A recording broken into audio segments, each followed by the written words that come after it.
and I think it was felt that K9 offered too easy an option too often for the Doctor. In other words, Doctor's in a bit of a mess, let's call on K9 to do something clever and get him out of it, which is the same reason that I lost the sonic screwdriver after a short period into my time as the Doctor, because again, it's kind of multi-purpose, the sonic screwdriver, and John felt, I'm not sure if he was right about this, but I didn't argue with him. It seemed to go okay with me. He just felt that it was too easy. It was always, I'm locked in a room, I'll open the door with my sonic screwdriver. And I think that was the same thing with K9. Yes, question. Hi, Peter. Mark earlier alluded to something that has intrigued me, and I'm sure other fans of BBC series at the same time, about the whole sort of smell of an oily rag special effects that Doctor Who had in your day and up to a... Smell of an oily rag? That's a good expression. Well, it's basically the special effects were non-existent to what we observed.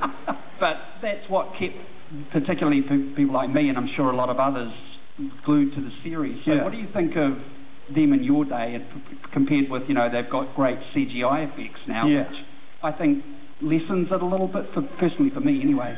Well, that's interesting. I am kind of envious of the special effects, although all these things... Try and pick someone down here, because there's a lot of people sticking their hands up down in this area. I'll let you choose, but it's a lot of people who are desperate down here. Okay, I know what you mean. I think that nowadays, especially in film, CGI kind of drives me nuts, because it seems to be about, we can do this, so let's make it, regardless of the fact it's not very interesting. But I think it kind of, I think they do it very well in Doctor Who. Although the amazing thing is, it has remarkably little effect on children. I was very worried when the first series, the new series went out in Britain of Doctor Who, and then it came to its end of its run after 12 episodes or whatever it was.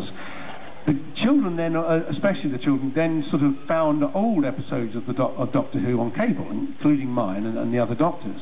And I just thought they'd look at it and go, whoa, wobbly sets. But actually, they didn't mind that at all. It was they buy into it, absolutely.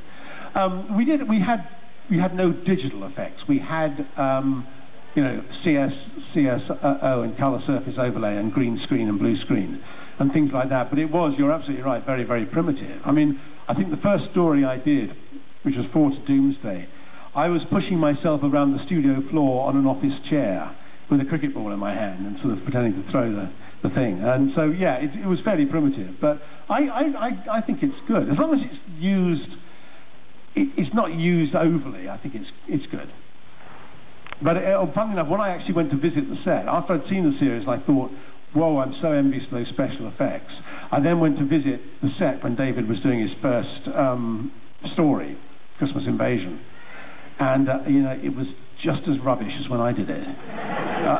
The TARDIS is just as wobbly, it smells just as bad. And it was very nice, actually, to have that kind of familiarity. Yeah.